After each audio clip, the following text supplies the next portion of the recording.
সামান্য একটুখানি ঝাঁকুনিতে, একটুখানি ভূমিকম্পে আমরা কি ভয়টাই না পেয়েছিলাম।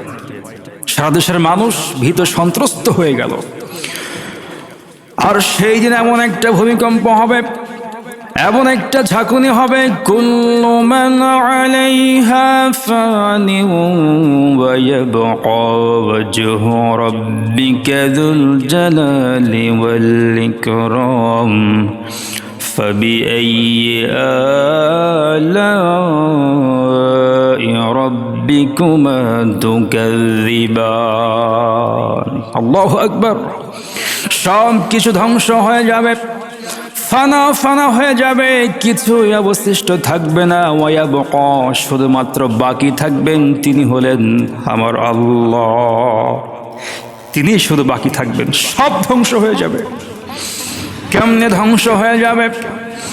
কোরআনুল কারীমের অসংখ্য জায়গায় রব্বে কারীম কিয়ামতের বিভীষিকাময় ভয়ঙ্কর চিত্র আলোচনা করেছেন। 30 নম্বর পারার মধ্যে কয়েকটি সূরা আছে, যেমন সূরা ইনফিতার আল্লাহ বলেন, ইযাস সামাউ ফাতারাত ওয়া ইযাল কাওয়াকিবু তাসারাত। আকাশ ভেঙে পড়বে, আকাশকে ভেঙে ফেলা হবে, ফাটিয়ে দেওয়া হবে। আকাশ ভেঙে চূর্ণ বিচূর্ণ হয়ে যাবে।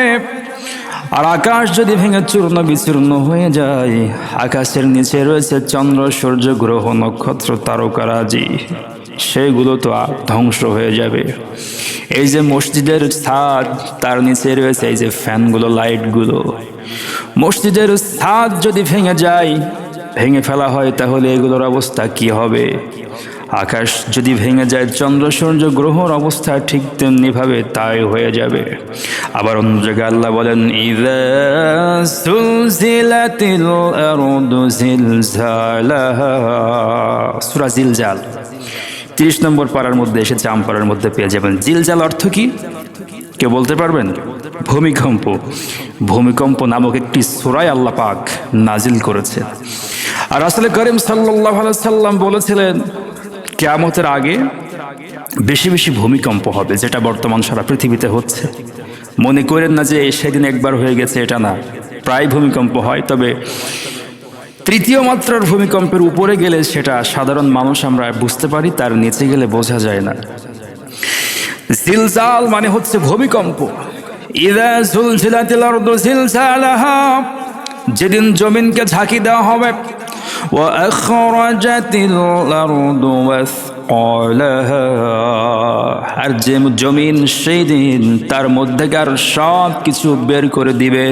কেমনে বের করবে? তাফসীরের মধ্যে এসেছে, তাফসীরের মধ্যে এমন এসেছে, যদি একটা কাপড়ে ময়লা লেগে যায়, অর্থাৎ ধুলাবালি পড়েছে একটা কাপড়ে, সেই কাপড়ের এক প্রান্ত ধরে যদি এইভাবে করে ঝাড়া দেওয়া হয়, তাহলে এই শুকনা ধুলাবালিগুলা কাপড় থেকে যেভাবে ছিটকে বের হয়ে যায়, সেই কিয়ামতের মাঠে, কিয়ামতের দিন আল্লাহ পাক এই জমিনকে এইভাবে করে ঝাড়া দিবেন, জিলজালাহা, ঝাঁকুনি দিবেন।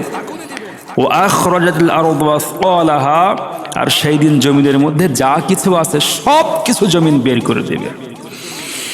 ওয়াকালাল ইনসানু মা লাহা, মানুষ সেই দিন বলবে, আজকে জমিনের কি হলো?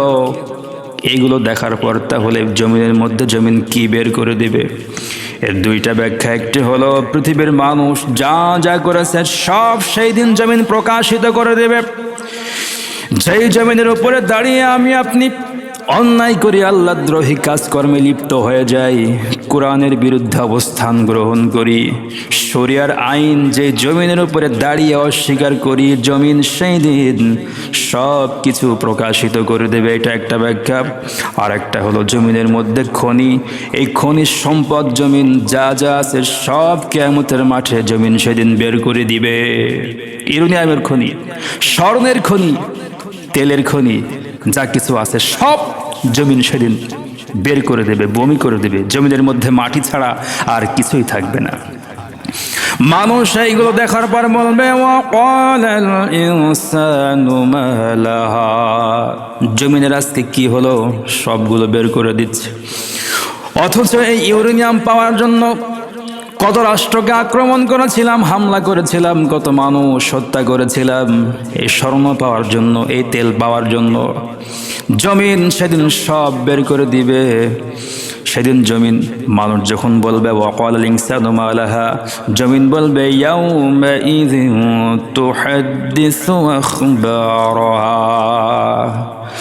জমিন সেদিন বলবে, জমিন তার সব কিছু প্রকাশিত করে দেওয়ার পর বলবে, খবর দিয়ে দেবে বিআন্না রাব্বাকা আওহা লাহা। জমিন সেদিন বলবে, এটি আমার নিজের ইচ্ছায় হচ্ছে না, আমার রব আল্লাহ রব্বুল আলামিন আমাকে হুকুম করেছেন সব কিছু প্রকাশিত করার জন্য, বের করে দেওয়ার জন্য। ধ্বংস হয়ে যাবে সারা পৃথিবী। সন্দেহ আছে নাকি? কি বড়াই আমরা করি, কত রকম বড়াই করি, অহংকার এসে যায়। যদি আপনি সম্পদের অহংকার করেন,